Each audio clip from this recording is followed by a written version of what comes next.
قال اللہ تبارک و تعالیٰ فی شان نبیہ جلالا و اکراما ان اللہ و ملائکتہ یصلون علی النبی یا ایھا الذین آمنوا صلوا علیہ وسلموا تسلیما اللهم صل علی سیدنا حبیبنا مولانا محمد وعلی آلہ وصحبہ اطول صلواتک وعدد معلوماتک وبارک وسلم۔ محترم مکرم سامعین و حاضرین کرام، اللہ جل شانہ کا احسان عظیم ہے، اللہ رب العزت نے ہم کو نبی مکرم تاجدار حرم احمد مصطفیٰ محمد مصطفیٰ صلی اللہ علیہ وسلم کی امت بابرکت میں پیدا فرمایا ہے۔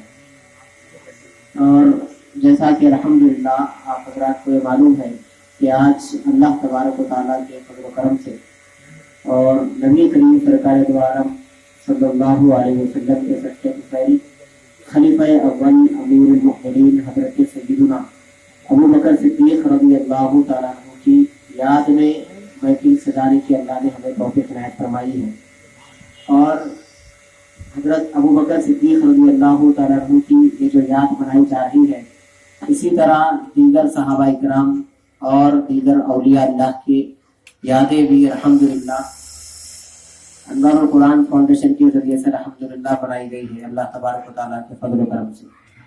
تو آج جو حضرت خلیفہ اول کی یاد بنائی جا رہی ہے، کیسی ہستی ہے، کیا عظمت ہے، کیا شان ہے، کیا مقام ہے، کیا مرتبہ ہے، آپ کو اندازہ انشاءاللہ ابھی تھوڑی دیر میں ہو جائے گا۔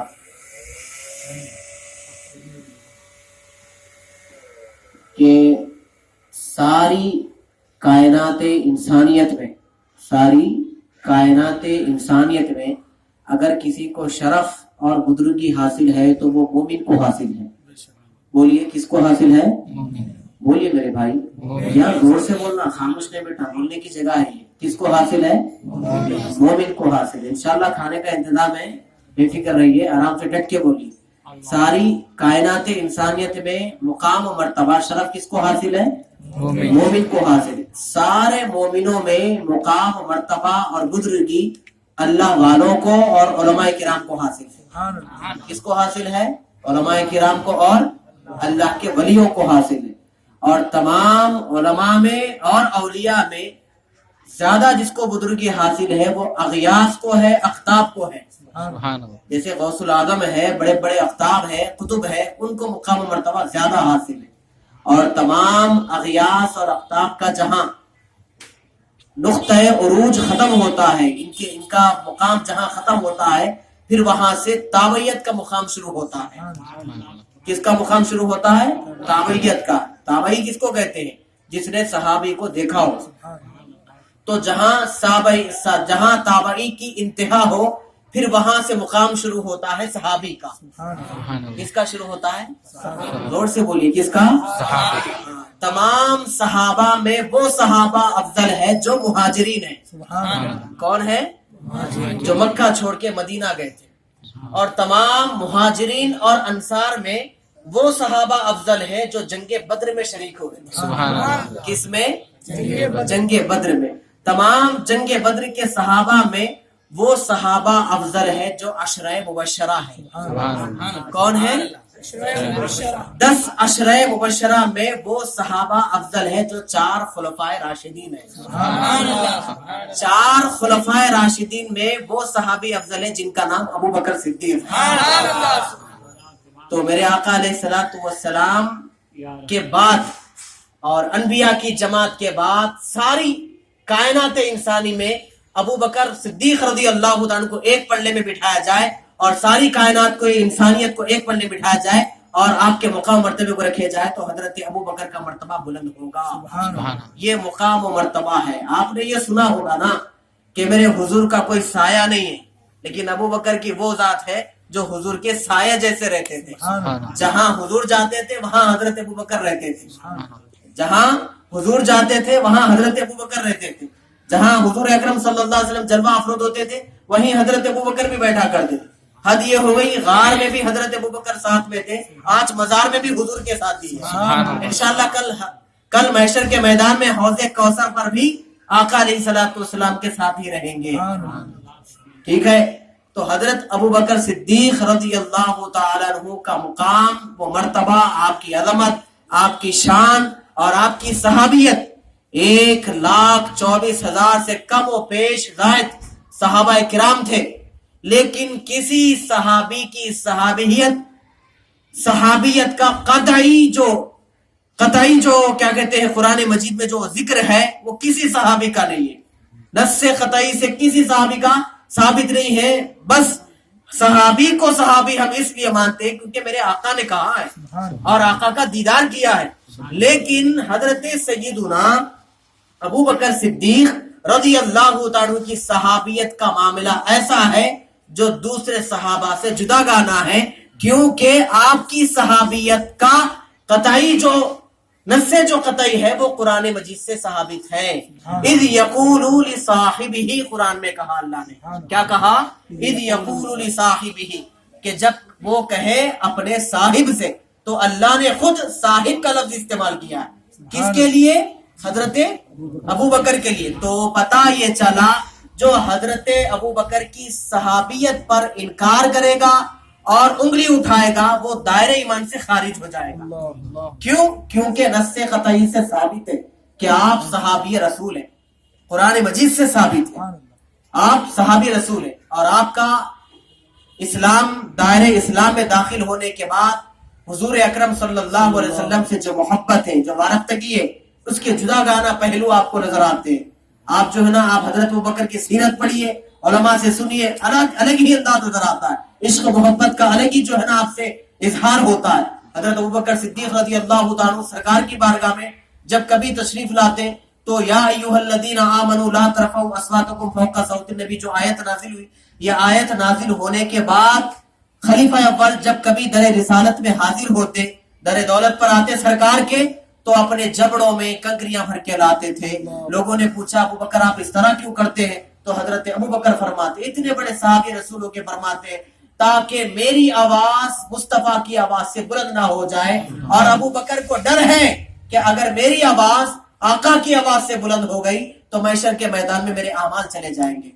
اتنے بڑے صحابی ہو کر سرکار کی آواز کے بارے میں اتنا سوچتے ہیں، اور تم کس کی کھیت کی مولی ہو، تم کہیں میں کچھ نہیں ہے اور سرکار کی جو ذات پہ گستاخیاں کر رہے ہو۔ تھوڑا سوچ لے تو صحیح نا، حضرت ابو بکر کو ماننے والوں تھوڑا حضرت ابو بکر کا ادب بھی تو دیکھ لیتے کہ حضرت ابو بکر کا کیا ادب ہے، اور محبت کا معلوم ہے کیا عالم ہے۔ محبت کا عالم یہ ہے کہ حضور حضرت ابو بکر صدیق رضی اللہ تعالیٰ عنہ فرماتے، یا رسول اللہ میری زندگی کی سب سے بڑی جو خواہش ہے وہ یہ ہے جب آنکھ کھولوں آپ کا دیدار کرتا چلا جاؤں، جب کھولوں، جب دیکھوں آپ کو دیکھوں، اور جب میرا مال خرچ ہو آپ کی ذات پہ خرچ ہو، اور میری خواہش یہ ہے کہ میری بیٹی آپ کے نکاح میں ہو۔ یہ عشق ہے حضرت ابو بکر صدیق رضی اللہ عنہ، فنا پھر رسول ہو گئے تھے، پورے آقا علیہ الصلوۃ والسلام کی محبت میں پورا ہی ڈوب گئے تھے۔ کس انداز میں ڈوبے تھے انشاءاللہ میں آپ کو بتاؤں گا۔ حضرت ابو بکر صدیق اور آقا علیہ الصلوۃ والسلام ایک جنگ کے موقع پہ اعلان عام فرمایا کہ جو کچھ اپنے گھروں میں ہے لاؤ، تعاون دیو، جنت میں جنگ میں جانا ہے، تو سارے صحابہ لائے۔ اس دور میں، اس پیریڈ میں جب حضرت ابوبکر صدیق رضی اللہ تعالیٰ کے حالات معاشی اعتبار سے تھوڑے تنگ چل رہے تھے، کم چل رہے تھے، تو حضرت عمر رضی اللہ تعالیٰ جو خلیفہ ثانی ہے، آپ نے سوچا کہ آج میں حضرت ابوبکر سے سبقت لے جاؤں گا۔ یہ سوچے، اپنے گھر گئے، اپنے گھر میں جتنا مال تھا، پیسہ تھا، سب کچھ لائے، سرکار کی بارگاہ میں رکھ دیا۔ حضرت ابوبکر صدیق رضی اللہ تعالیٰ اپنے گھر میں جو کچھ تھا وہ بھی سرکار کی بارگاہ میں لائے، لیکن خلیفہ ثانی جو تھے نا حضرت عمر، جب میرے آقا ان سے فرمائے کہ عمر کیا لائے ہو، تو حضرت عمر فرماتے یا رسول اللہ گھر میں جتنا بھی تھا 50-50 کیا، میں نے آدھا کیا، آدھا گھر والوں کے رکھ کر آیا ہوں اور آدھا آپ کی بارگاہ میں لایا ہوں۔ یہی سوال جب آقا علیہ الصلوۃ والسلام حضرت ابوبکر سے کرے تو حضرت ابوبکر صدیق رضی اللہ عنہ نے کیا پیارا جواب دیا، عشق میں ڈوب کر ایسا جواب دیا، یا رسول اللہ گھر میں جتنا تھا سب کچھ آپ کی بارگاہ میں لایا ہوں، گھر والوں کو اللہ اس کے رسول کے نام پر چھوڑ کے آیا۔ یہ آپ پر آقا علیہ الصلوۃ والسلام پر اس طرح وہ خرچ کیا کرتے ہیں۔ اب یہ فنا پھر رسول کس طرح ہوئے وہ دیکھیے کہ واقعہ آپ نے بارہا سنا ہوگا کہ حضور اکرم صلی اللہ علیہ وسلم جب ہجرت کرنے کا آپ کو حکم ملا تو حضرت ابوبکر کو ساتھ میں لے لی۔ اب حضور اکرم صلی اللہ علیہ وسلم چل رہے ہیں اور ساتھ میں حضرت ابوبکر صدیق رضی اللہ عنہ دونوں چل رہے ہیں، تو چلتے ایسا ہے کہ پورا پیر کا پنجہ جو ہوتا نا وہ زمین پہ نہیں ٹیک رہے، ایسا آدھا ٹیک رہے تاکہ پورے پیر کا چھاپا نہ پڑے اور پیچھے کافر پکڑ نہ لے۔ ایسے آدھے پیر کا پنجہ ڈال کر چل رہے جاتے جا رہے. اور حضرت ابوبکر صدیق رضی اللہ عنہ کبھی سامنے جاتے ہیں اور کبھی پیچھے, کبھی سیدھے جانب, کبھی بائیں جانب, اس طرح گول حضور کے آقا علیہ الصلوۃ والسلام کے پھر رہے. اور غار کی طرف جا رہے, رات کا وقت ہے, غار کی طرف جا رہے. میرے آقا علیہ الصلوۃ والسلام نے فرمایا ابوبکر کیا کر رہے ہو, کبھی سامنے کبھی پیچھے. یہ تو قرآن میں لکھا ہوا نہیں ہے نا, ایسا کیا بات, اس طرح تو قرآن میں لکھا ہوا نہیں ہے جب تمہارا نبی چلے سامنے جاؤ پیچھے جاؤ. ہر بات کو قرآن میں ڈھونڈنے والے, حدیث میں ڈھونڈتے. اور میرے آقا بھی نے تصریح فرمایا اے ابوبکر رات کا وقت ہے, دشمن میرے پیچھے ہے, آؤ میرے سامنے چلو, کبھی میرے پیچھے چلو, کبھی میرے ادھر چلو ادھر چلو. اس طرح آقا نے تو نہیں فرمایا, حکم بھی نہیں فرمایا, نہ قرآن میں لکھا ہوا. یہ تھا کیا, اسے عشق کہا جاتا ہے. کیا کہا جاتا ہے, اسے عشق کہا جاتا ہے. عشق کے لیے کوئی دلیل کی محبت کی ضرورت نہیں ہے. خوشبو کی بات چھڑے کوئی گلاب کا نام نہ لے, ایسا کیسے ہو سکتا ہے. خوشبو کی بات چھڑے کوئی گلاب کا نام لے نہ لے, ایسا کیسے ہو سکتا ہے. یہ عشق کی بات ہے, ہم کو کوئی دلیل کی ضرورت نہیں ہے. ہم عاشق لوگ ہیں, اہل سنت کے لوگ ہیں, اور حضرت ابوبکر کی در دولت کی خیرات کہتے ہیں. انشاءاللہ ایسا ہی عشق کریں گے, قیامت تک کرتے رہیں گے, اور اسی عشق میں مر جائیں گے. اور اسی عشق میں اگر یا رسول اللہ کہنا, لوگ کہتے ہیں یا رسول اللہ کہنا شرک ہے, ہمارے عاشق لوگ کہتے ہیں یا رسول اللہ کہنا اگر شرک ہے تو اسی شرک میں جان جائے تو بس ہے. سمجھ میں آ رہی میری بات آپ کو. تو حضرت حضور اکرم صلی اللہ علیہ وسلم نے ارشاد فرمایا ابوبکر کیا کر رہے ہو, تو یا رسول اللہ مجھے اس بات کا خوف نظر آ رہا ہے کہ کوئی آپ کے سامنے سے اگر حملہ کرے تو پہلے حملہ مجھ پہ ہو. کس پہ ہو, پہلے حملہ مجھ پہ ہو. ایسے کیسے ہو سکتا ہے یا رسول اللہ, میں اچھا رہوں اور آپ زخمی ہو جائے, آپ پر کوئی حملہ کرے, ایسے کیسے ہو سکتا ہے.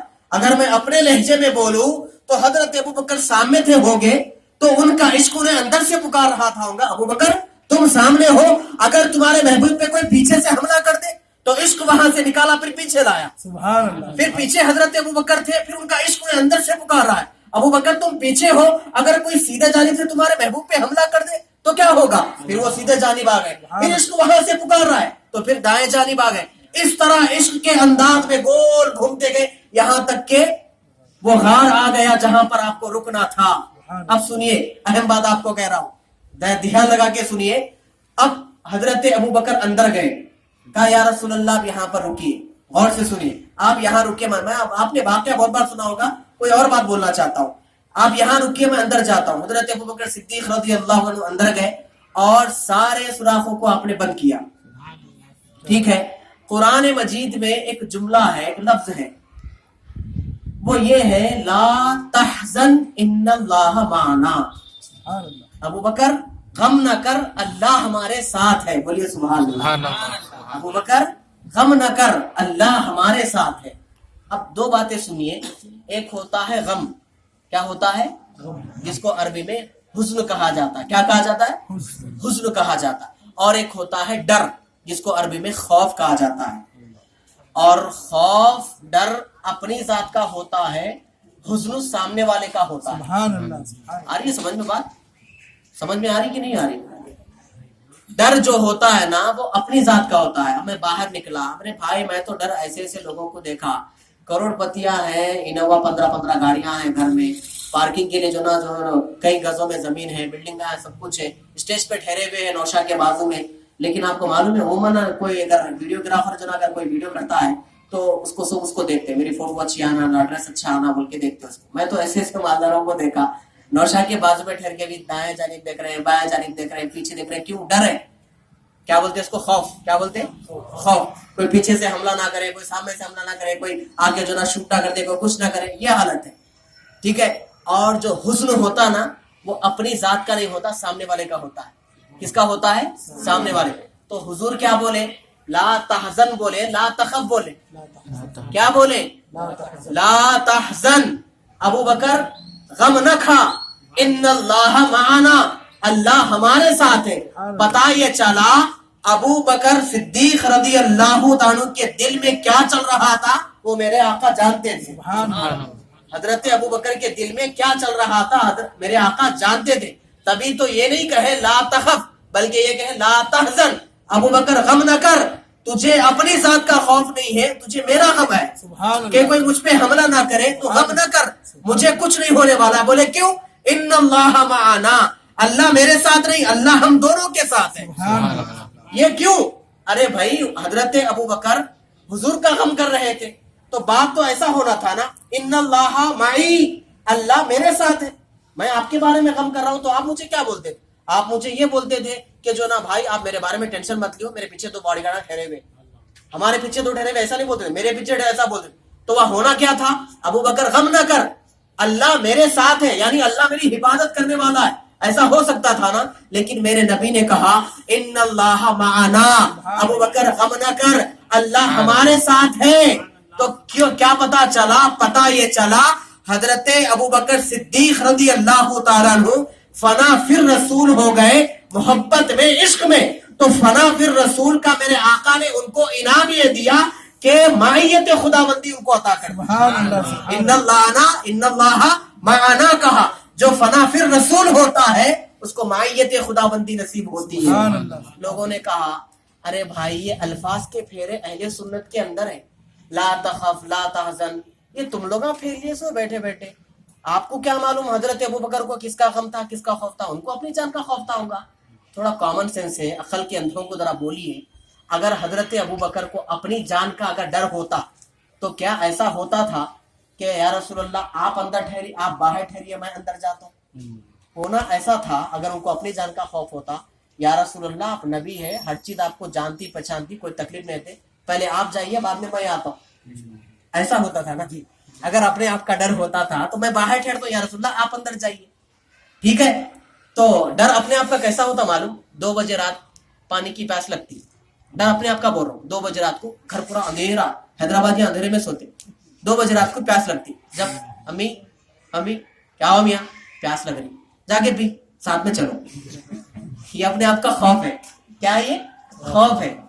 تو لٹا پورے بندے جانا ہے, تو حضرت ابو بکر کو اگر اپنے آپ کا خوف ہوتا تو کپڑے جو اڑائے جاتے پہنے جاتے نا حفاظت کے لیے, کس کے لیے, چل آزان کی بات بولوں گا.